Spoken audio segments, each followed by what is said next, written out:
Markets Now is brought to you by the 5-year anniversary of Brevant Seeds. Here's to 5 years of not just winning, but collecting one game-changing W after another. See all of our wins at Brevant.com/wins.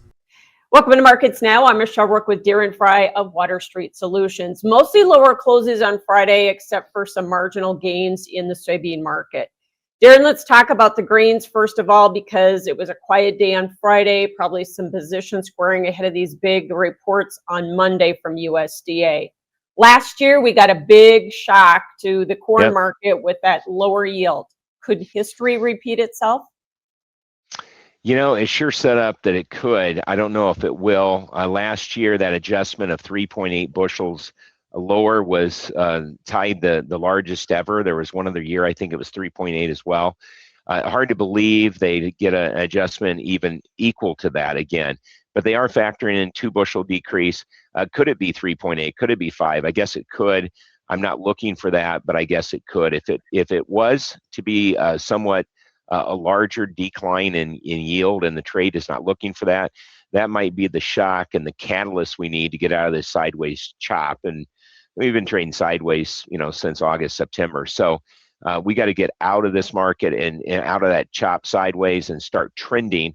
We just haven't been able to do it yet in corn, even though fundamentals seem to be, pretty decent on the demand side. Yeah.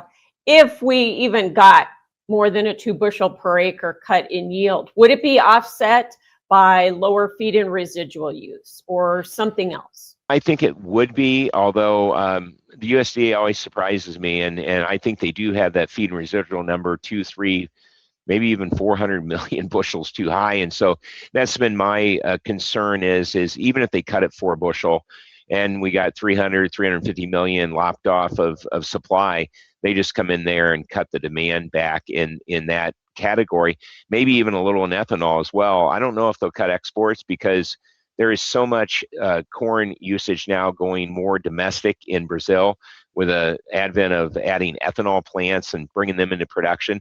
So I'm not sure the export market will be as big down there going forward because of all the domestic usage that they're building in. And so that could help us get more export business. And that's one reason USDA has exports as high as they are. It wasn't too long ago, 2.4 would have been a huge year. Now we're looking at 3.2. And so could that come to fruition? I think it could, especially if their crop's smaller and they continue to push the ethanol. And that would give us a lift here as far as the demand side goes. Yeah. What are you watching in terms of the report for soybeans? Because we're looking at very minor adjustments in terms of these estimates on yield, production, and ending stocks. Not much change is being offered there when we look at these estimates, but I guess you could have a surprise there. We had a really dry finish to the growing season, but when we talked to our growers across the Midwest that had that dry finish, their bean yields were really, really good, given the fact that they dried down really quick and a lot of 8-9% beans were harvested.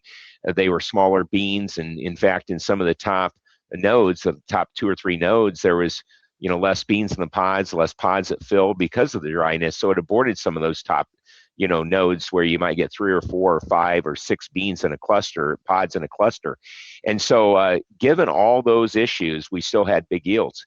And some people had record yields, new farm average, record yields. And so I could see this 53 number being real.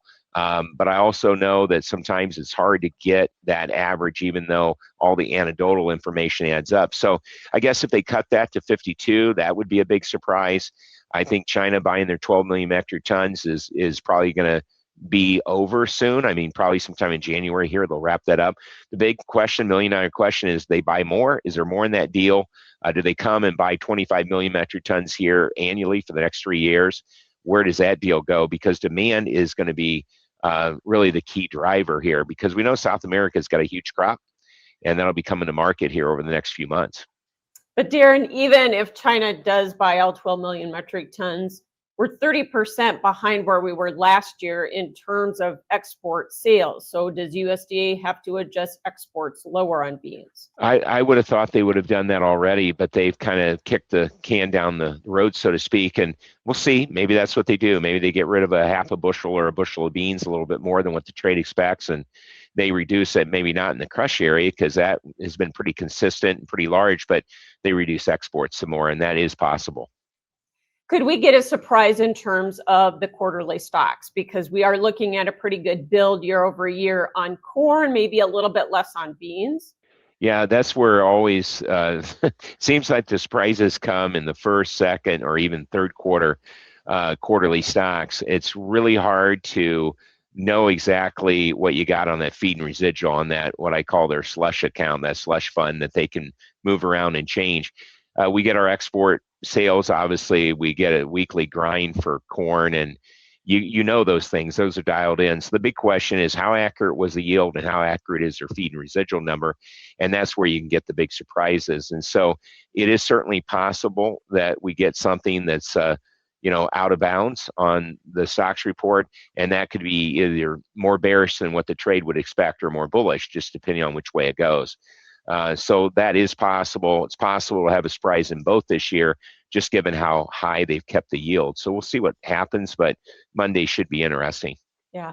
So if we don't get a catalyst in the reports on Monday for corn or soybeans, what do we need to break us out of this trading range we've been in corn, or to rally and recover in the soybean market what we've lost? Like what, $1.40 off the height of the low? Yeah, we've lost a lot off the soybeans. Corn really hasn't rallied and stuck in this sideways pattern, but we're going to need a catalyst. That catalyst is going to have to be a supply shock. Right now, the next opportunity for that, in my opinion, would be the safrinha corn crop. Obviously, they're going to finish this bean crop up pretty well. Maybe Argentina runs into some weather issues and some concerns there. Maybe late January into February, they need another 6-8 weeks of good weather. So we'll see what happens. I know that's been a concern here ongoing for 2/3 of Argentina, but hey, Brazil's going to have a big crop. Maybe the next shoe to drop would be, does safrinha get off to a good start? Does it get planted on time? Is there good rains? Because usually that rain stops as you get it into April, the end of April for sure. And is that corn far enough along to finish under less than adequate rain conditions because they got a lot of rain early?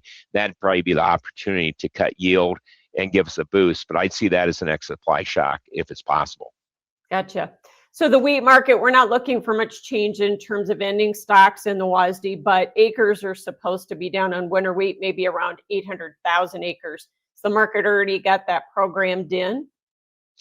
Yeah, I would say that, wheat's had a bit of a rally here as we come into the week ahead of the report. And, it's probably dialed in smaller acres. Maybe it's dialed in some risk, too, of how dry it is out west and the fact that it's been warmer, and could there be some winter kill here over the winter? It's been so warm, just look at natty gas and what natty gas has done as we've had this really unexpected warmer trend that nobody was really predicting, 3-4 weeks ago. So I imagine there's some concern there, some premium there. Maybe there's a little bit of war premium too. Things are not settling down with Russia, Ukraine, the Black Sea area. And obviously there's a lot of pressure on Putin. There's a lot of pressure being thrown around by NATO and Europe and to escalate this thing. And so maybe that's what's taking place too. But wheat, probably the biggest surprise would be acres. And then, of course, we turn to weather and then geopolitical risk.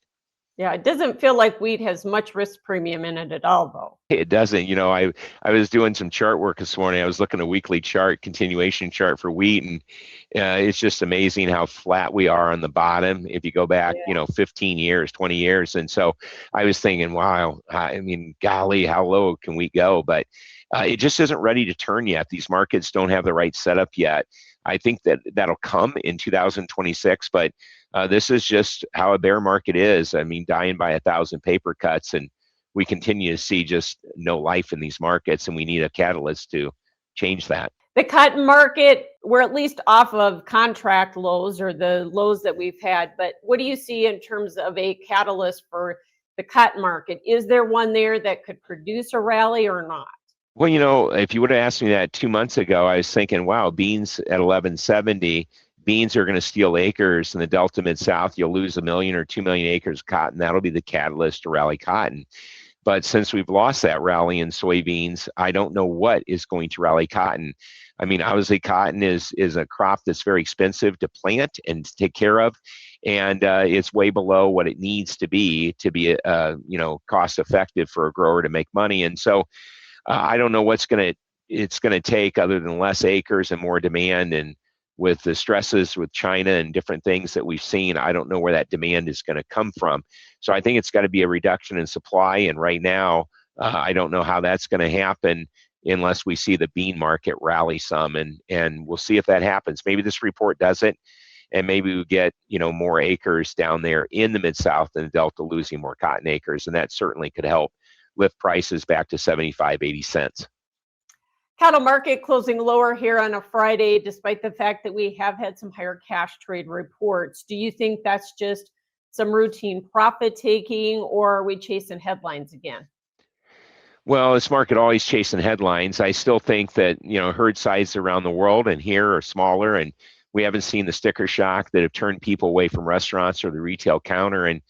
And we know the packers are trying to get prices down and get beef up and improve their margins, and that's nothing new. But the bottom line is the charts don't look bad. Everything I'm seeing quantitatively and technically says that we still could grind higher. So, we're, up on Wednesday, down on Thursday, the other way around. We were down on Wednesday, up on Thursday, and now down on Friday. And we're just kind of flagging a bull flag here, and we'll see if we can't get the mojo to get out of here and take another move higher. But right now, people are pretty bearish and wanting to be hedged pretty aggressively. I can't blame them. I just don't know if the cattle market and the feeder cattle market are going to go down. Feeders are the leaders, and they've been kind of leading the cattle higher. Yeah, so this could be a healthy correction for sure. We should also talk about the fact that the SCOTUS decision on the IEEPA tariffs was postponed. We were expecting that today, but the poly markets are saying that is probably going to be struck down as illegal. So what happens if it is? Well, I think you got a lot more impact probably on the meat markets and the grain markets, and then the outside financial markets will be affected too. But we'll have to see. I didn't hear. Did you hear when they're going to rule on that? I know they postponed it, but I didn't see an effective date. Yeah. So I don't know. I don't know if they're just going to keep kicking the can down the road or not. But I was really surprised when I saw that come out this morning, because I was looking forward to seeing what the Supreme Court was going to, rule on that. So I guess we wait. Okay. Well, thanks so much for your time as always. Thank Darren you. Frye, Water Street Solutions. That is Markets Now. You were right. You were right. You were right. Well, you were right. When you choose your seed brand, there's winning, and then there's... You were right. Should have gone with Brevant seeds.